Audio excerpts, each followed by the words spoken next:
여러분, 혹시 흉물이라는 말 들어보셨습니까? 쓸모없고 보기만 해도 흉하다고 사람들이 손가락질하는 것들 말입니다. 오늘 제가 들려드릴 이야기는 바로 그런 흉물 취급받던 가마솥 하나와 역시 흉물 취급받던 장사 처녀의 이야기입니다. 하지만 끝까지 들으시면 여러분은 알게 되실 겁니다. 세상에서 가장 빛나는 보물이 때로는 가장 흉한 모습으로 우리 앞에 나타난다는 것을요. 자, 그럼 이제 시작해 볼까요? 때는 조선 중기 경상도 어느 깊은 산골 마을의 이야기입니다. 산골 마을에 복순이라는 처녀가 살았습니다. 이 처녀가 얼마나 덩치가 컸던지 동네 사람들은 이렇게 말했습니다. 복순이 어미 저 계집에 출가시키려면 소 3마리는 각오해야 할 게야. 저 덩치에 밥을 얼마나 처먹겠어? 복순이가 서방질할 사람이 어디 있겠소? 웬만한 사내는 저 계집한테 깔려 죽을 게야. 하지만 복순이는 마음씨만큼은 봄날의 햇살처럼 따뜻한 처녀였습니다. 동네 할머니가 무거운 짐을 지고 가시면 달려가서 대신 져다 드리고 과부댁 장작이 떨어지면 몰래 한 짐씩 갖다 놓곤 했지요. 그런 복순이가 20이 되던 해봄 뜻밖에도 혼담이 들어왔습니다. 상대는 옆마을의 이생원댁 외아들. 한때는 마을에서 제일 가는 양반댁이었지만 지금은 기울어져서 석가래가 내려앉고 대청마루에 풀이 자랄 지경이었습니다. 복순이 아버지는 고개를 저었습니다. 양반댁이고 뭐고 저런 폐가에 내 딸을 보낼 순 없지. 하지만 복순이는 달랐습니다. 아버지, 저는 괜찮습니다. 덩치 큰 저를 받아주는 것만으로도 감사하지 않습니까? 여러분, 이게 바로 그 시절 여인들의 슬픈 운명이었습니다. 자신의 가치를 스스로 깎아내리며 살아야 했던 혼례날 밤, 복순이는 초라한 혼례복을 입고 이생원 댁으로 향했습니다. 가마 대신 걸어서 말입니다. 가마꾼 둘이서는 복순이를 들 수 없다며 도망쳐 버렸거든요. 그렇게 2시간을 걸어 도착한 이생원 댁. 문을 열자 마당에는 잡초가 무릎까지 자라 있었고 대문 기둥은 썩어서 비스듬히 기울어져 있었습니다. 아이고 매, 이게 양반댁이라고? 복순이를 따라온 하인이 혀를 찼습니다. 첫날 밤, 남편 될 이생원은 복순이를 쳐다보지도 않고 벽만 보고 앉아 있었습니다. 그의 손에는 낡은 책 한 권이 들려 있었지요. 그대가 이 집안에 시집 왔으니 한 가지 분명히 해두겠소. 비록 가난하나 우리는 대대로 청백리를 지킨 양반 집안이요. 그대의 그 천한 장사 기질로 이 집안의 가풍을 더럽히는 일은 없어야 할 것이요. 복순이는 입술을 깨물었습니다. 눈물이 주르륵 흘러내렸지만 소리내어 울지는 않았습니다. 그날 밤 복순이는 혼잎을 한 장만 덮고 마루에서 잤습니다. 시집 온 지 사흘째 되던 날, 새벽부터 일어난 복순이는 부엌으로 향했습니다. 시어머니께 죽이라도 끓여드릴 요량이었지요. 그런데 헉! 부엌이라고 하기엔 너무나 참담한 광경이었습니다. 쌀독은 완전히 바닥을 드러냈고 장독대의 장독들은 모두 텅텅 비어 있었습니다. 하나 있는 가마솥마저 밑바닥에 구멍이 뻥 뚫려서 물이 줄줄 새고 있었지요. 어머님, 이걸로 어찌 밥을 지으란 말입니까? 복순이가 안방으로 들어가 여쭈자 병든 시어머니는 기침을 하며 말했습니다. 아가 미안하구나. 우리 집안에 돈이 없어 쌀 한 톨, 솥 하나 변변한 게 없으니 내 그 큰 덩치를 어찌 먹여 살리겠니? 어머님, 그런 말씀 마십시오. 복순이는 눈물을 훔치고 뒷마당으로 나갔습니다. 마당 한 구석에는 죽은 장독대가 있었고 그 옆에는 닭장이었던 듯한 부서진 나무 우리만 덩그러니 있었습니다. 이 집안에 내가 할 수 있는 게 뭘까? 복순이는 치마를 걷어붙이고 뒷산으로 향했습니다. 땔감이라도 해올 요량이었지요. 1시간쯤 산을 오르자 험한 바위 틈새에 뭔가 거무죽죽한 것이 보였습니다. 저게 뭐지? 가까이 다가가 칡덩굴을 헤치자 어마어마하게 큰 무쇠 가마솥이 나타났습니다. 헉! 이게 솥이야? 그 솥은 복순이조차 한 아름은 되어 보일 만큼 거대했습니다. 온통 녹이 슬고 찌그러져서 흉물스러운 모습이었지요. 아마 옛날 절에서 쓰던 것을 누가 여기 버린 듯 했습니다. 이 솥, 너무 커서 아무도 가져가지 못했구나. 복순이는 솥 주변을 돌며 살펴봤습니다. 녹은 잔뜩 쓸었지만 구멍은 없었습니다. 밑바닥도 튼튼해 보였지요. 좋아. 너를 내가 살려주마. 복순이는 치마를 더 바짝 걷어붙이고 허리를 굽혔습니다. 으라차, 끙끙. 복순이의 얼굴이 벌개지고 팔뚝의 힘줄이 붉어져 나왔습니다. 그 무게가 얼마나 나갔던지 장사인 복순이조차 온 힘을 다해야 겨우 들어올릴 수 있었습니다.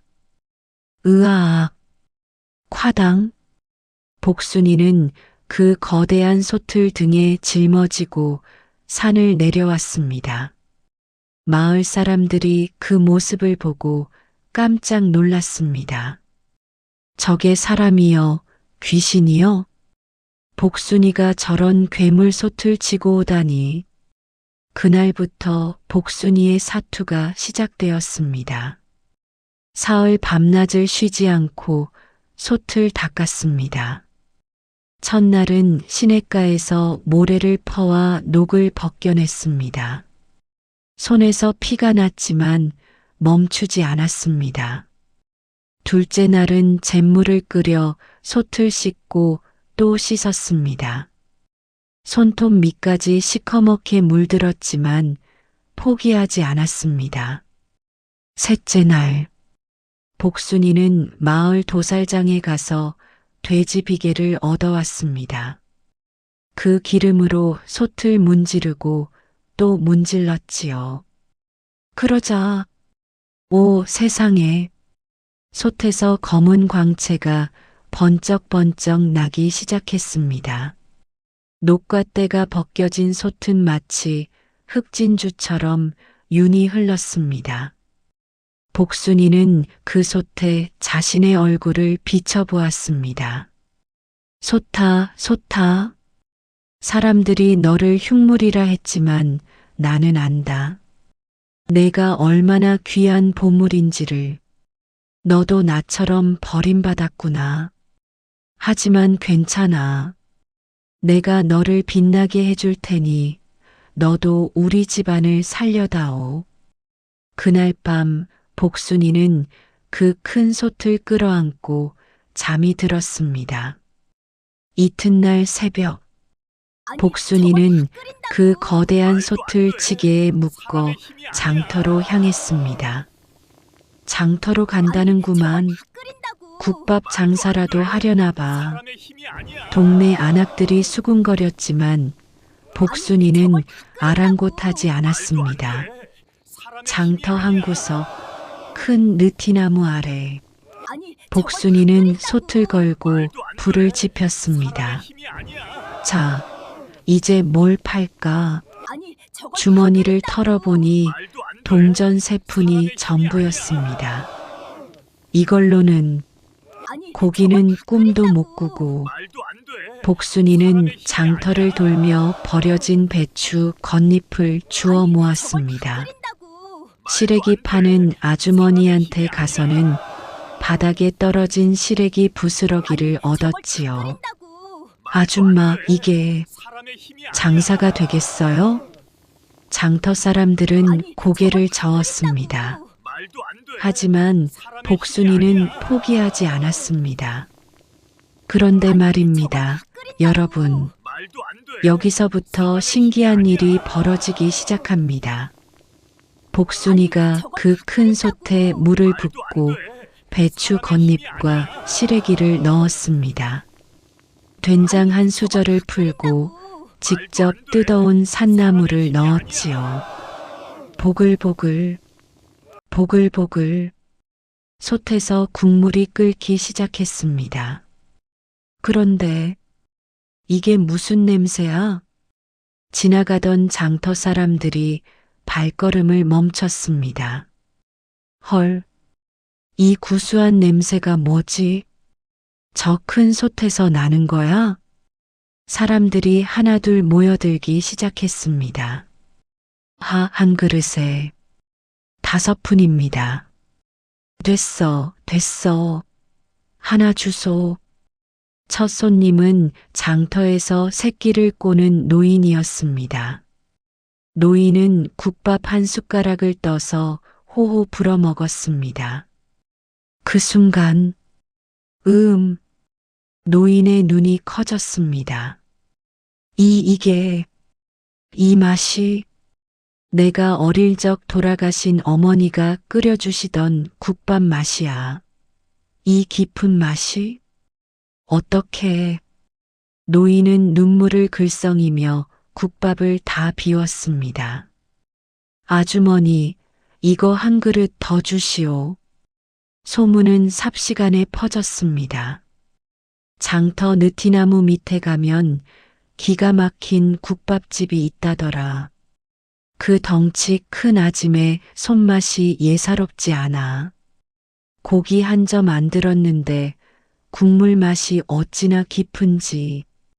복순이의 솥 앞에는 줄이 생기기 시작했습니다. 복순이는 정신없이 국밥을 퍼담았습니다. 그녀의 덩치만큼이나 인심도 좋아서 국밥을 그릇에 가득 담아주었지요. 아줌마, 이거 양이 너무 많은 거 아닙니까? 괜찮아요. 많이 드세요. 힘든 하루 일과를 버틸 힘을 드려야죠. 첫날 복순이는 20그릇을 팔았습니다. 한 그릇에 5푼이니 100푼? 복순이는 그날 밤 손에 쥔 돈을 보며 눈물을 흘렸습니다. 고맙다, 솥아. 고맙다. 하지만 집에 돌아온 복순이를 기다린 건 남편 이생원의 차가운 눈빛이었습니다. 당신 장터에서 장사를 했다면서요? 복순이는 품속에서 돈주머니를 꺼냈습니다. 서방님, 오늘 이만큼 벌었습니다. 이제 쌀도 사고 어머님 약도. 찰칵? 이생원이 복순이의 손을 쳐냈습니다. 돈주머니가 마루 아래로 떨어졌습니다. 양반집 며느리가 장터에서 장사를 하다니. 오늘 마을 훈장님이 나를 보시고 뭐라 하셨는지 아시오? 자네 집안 며느리가 장터에서 국밥을 팔더군. 선비 집안의 체면이 그렇게 가벼운가 하시더이다.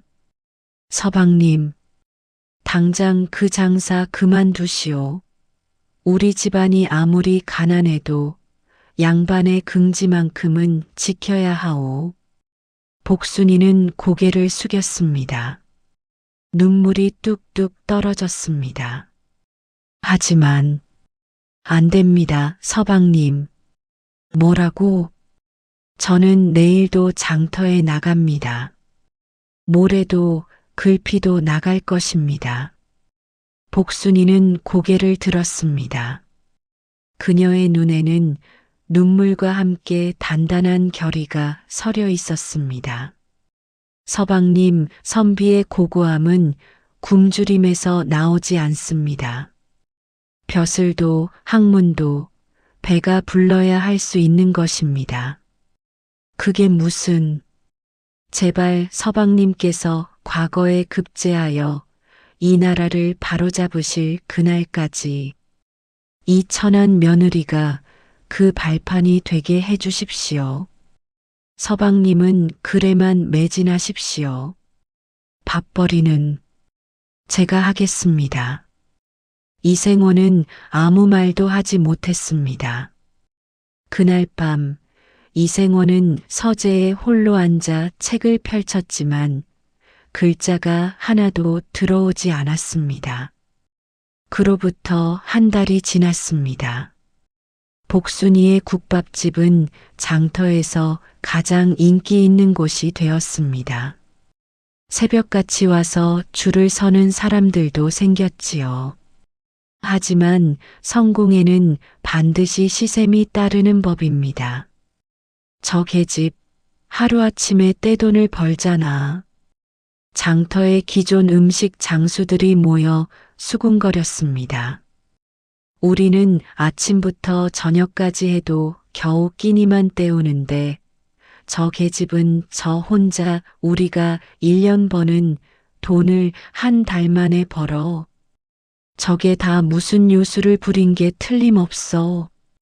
포도청에 고발하는 게 어때? 무어가 장사에 요술로 사람을 홀린다고? 다음 날 포도청 관원 셋이 복순이의 솥 앞에 나타났습니다. 아, 이어폈네. 복순이는 국을 젓던 손을 멈췄습니다. 무슨 일이십니까? 너 관의 허가도 안 받고 장사하고 있지? 게다가 요술을 부려 사람들을 홀린다는 제보가 들어왔다. 요술이라니요? 저는 그저 정성껏 국을 끓일 뿐입니다. 닥쳐. 증거는 이 솥이다. 이 수상한 솥을 압수한다. 관원들이 솥을 들어올리려 했습니다. 하지만 헉, 이게 무슨 무게야. 3명이 달라붙어도 솥은 꿈쩍도 하지 않았습니다. 비켜. 복순이가 앞으로 나섰습니다. 이 솥은 제 것입니다. 누구도 건드릴 수 없습니다. 뭐야 이 계집애가. 복순이는 거대한 솥 앞을 가로막고 섰습니다. 그녀의 눈에는 불꽃이 타올랐습니다. 이 솥은 배고픈 백성들의 안식처입니다. 나라가 가난한 백성을 구제하지 못하는데 제 지혜로 제 입 풀칠하겠다는 것이 무슨 죄란 말입니까? 바로 그때 저기 무슨 소동이냐?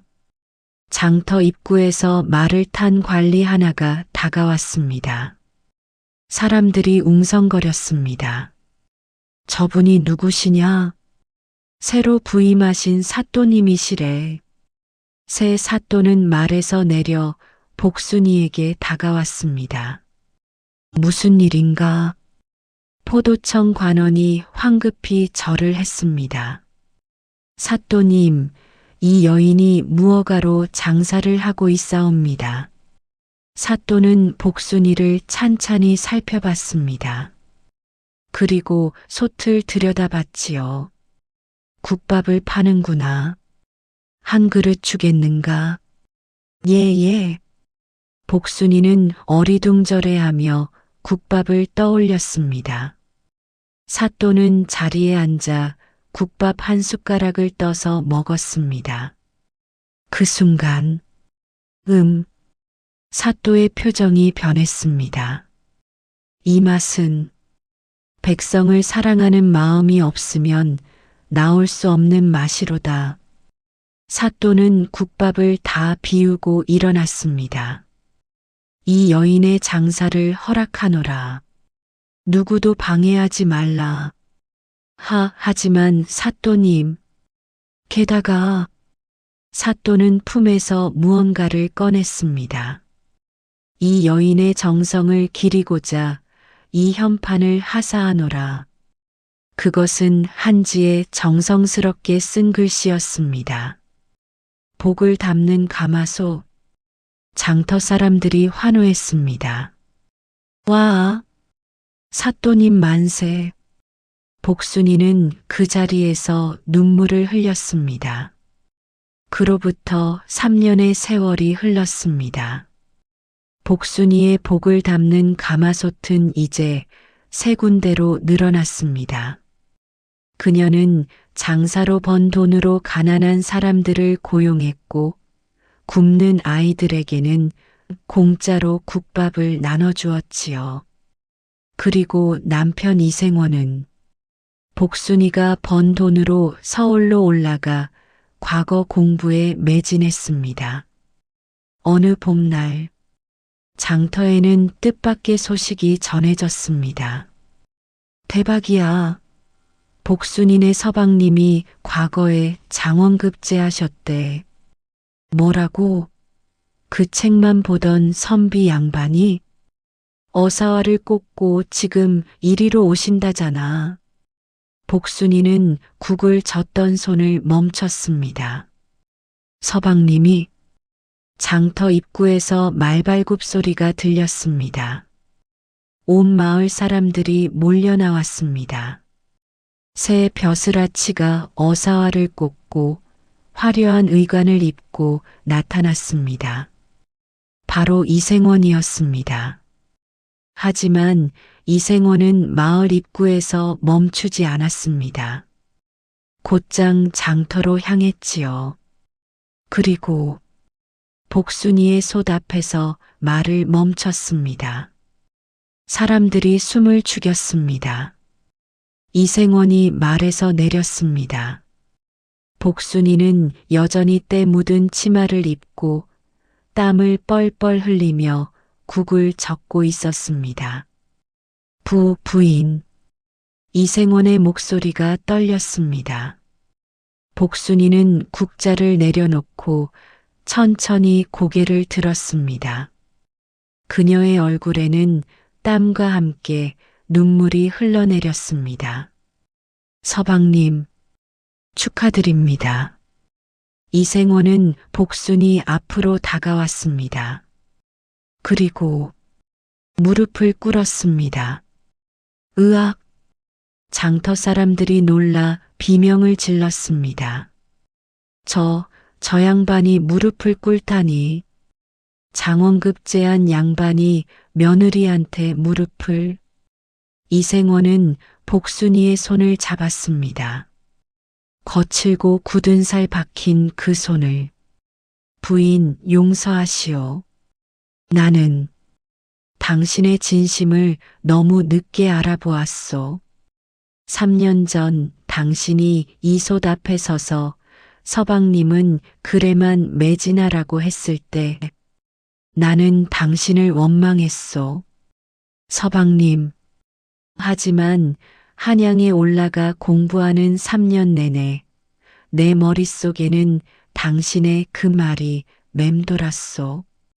선비의 고고함은 굶주림에서 나오지 않는다고. 이생원의 눈에서 눈물이 흘러내렸습니다. 당신이 옳았소. 당신의 그 큰 사랑이 오늘의 나를 만들었소.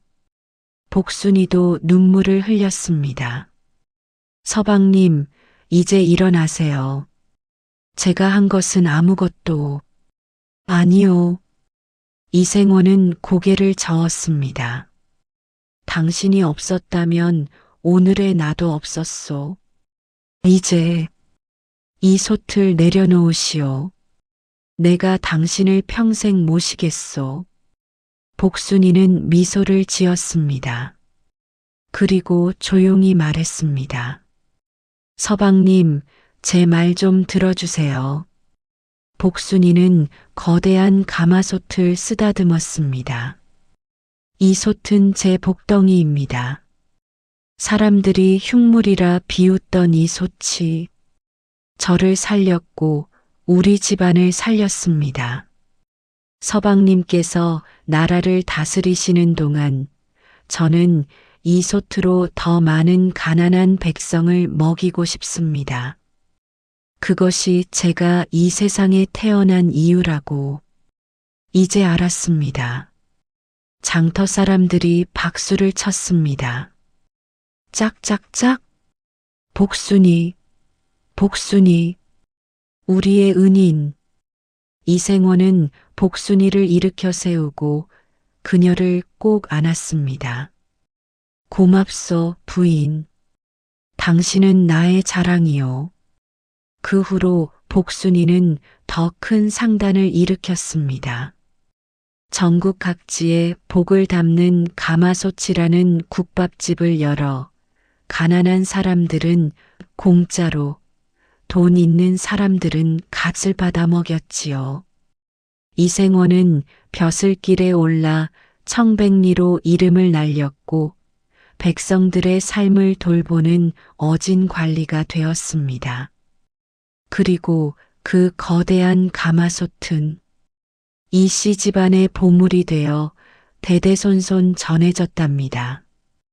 겉모습이 크고 투박하다고, 흉하다고 비웃던 그 솥이 사실은 세상에서 가장 큰 복을 담는 그릇이었던 것이지요. 여러분, 혹시 지금 여러분 곁에 흉물처럼 보이는 것이 있나요? 못생겼다고, 쓸모없다고, 버려야 한다고 생각하는 것이? 그것을 다시 한번 들여다보세요. 어쩌면 그것이 여러분의 인생을 바꿀 복덩이일지도 모릅니다.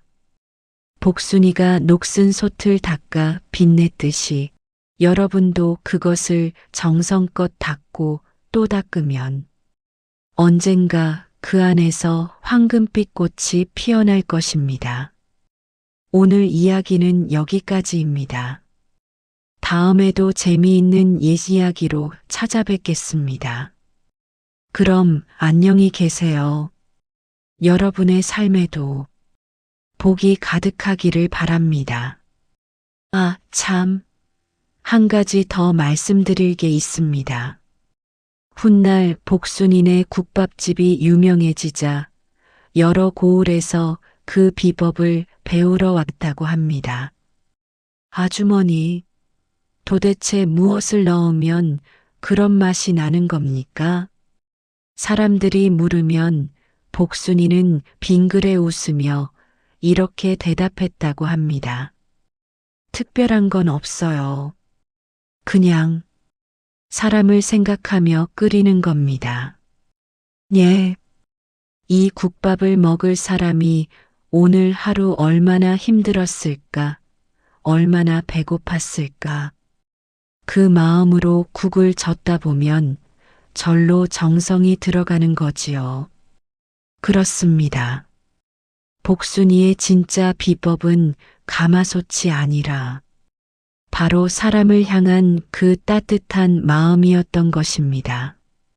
그리고 그 마음이야말로 세상에서 가장 값진 재료였던 거지요. 자, 이제 정말로 끝입니다. 구독과 좋아요, 알림 설정 부탁드립니다. 여러분도 오늘 하루 따뜻한 밥 한 끼 드시고 힘내세요.